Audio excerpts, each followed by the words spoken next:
హైడ్రాపై దుష్ప్రచారాన్ని ప్రజలు నమ్మొద్దన్నారు హైడ్రా కమిషనర్ రంగనాథ్. చెరువులు, నాలాలు, ప్రభుత్వ భూములను పరిరక్షించడమే హైడ్రా ప్రధాన లక్ష్యమన్నారు. హైడ్రా ఏర్పాటు చేయడం ప్రభుత్వం తీసుకున్న సాహసోపేత నిర్ణయమని తెలిపారు.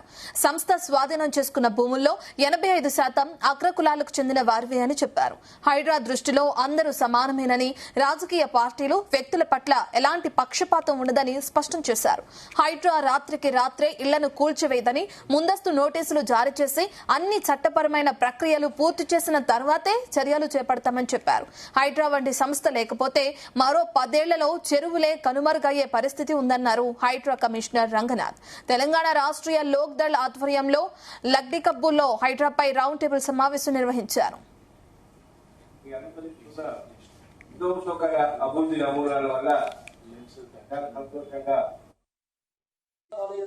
చాలా స్కూల్స్ ఉన్నాయి.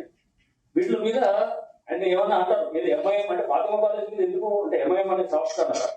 ఎంఐఎం లేదు, ఏ పార్టీ లేదు, కాంగ్రెస్ లేదు, టీఆర్ఎస్ లేదు, బీజేపీ లేదు, ఎవరిదైనా సాఫ్ట్ అన్నారు ఏం లేదు. ఎవరికి ఎంఐఎం వాళ్ళని ఇదే ఎంఐఎం వాళ్ళు గుమ్ముగా ఉన్న దాంట్లో వాళ్ళు ఎంక్రోచ్మెంట్ చేస్తే మొత్తం బిల్డింగ్లు కూలగొట్టామండి.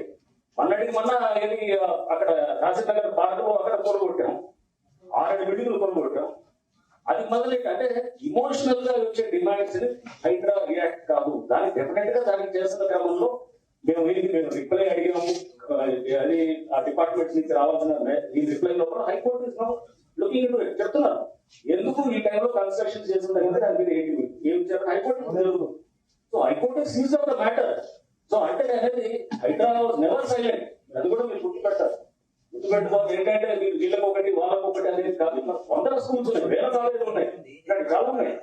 అన్నిటి అంతేకాదు ఇమోషనల్ గా సోషల్ మీడియాలో పెడతారు, పెట్టి దమ్ముంటే ఈ బిడ్డలు కొట్టు, దమ్ముంటే అల్లని కొట్టు అంటే ఒకవేళ నేను ఆ బిడ్డల మీదకి వెళ్ళి చేసామనుకోండి, 2వ రోజు వసూలు కార్యక్రమం మొదలైంది.